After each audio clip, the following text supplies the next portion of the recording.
maayos. Remove na lang natin itong mga to para malinis na rin. Kasi nandito yung pinaka puno and nadapa na lang siya, so kailangan natin itayo. Kaya na lang natin siya dito. May ampalaya dito, so gagawin na natin siya ng paraan para hindi siya masayang. Masayang ang puno ng ampalaya, transfer na lang natin siya. Let's go, simulan na natin ito.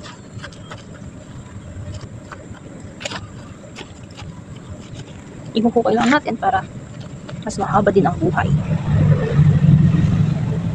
Na natin itong tanggalin.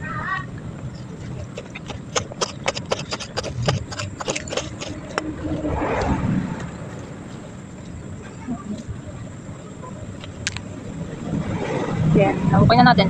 Kailangan na natin sabunan.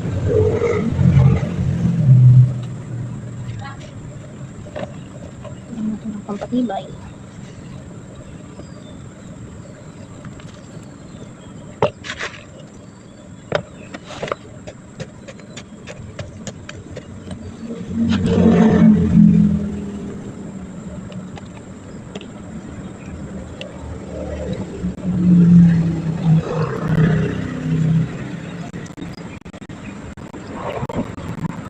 Ihangin kasi ito ng ulan kasi kapon. Kaya ganyan.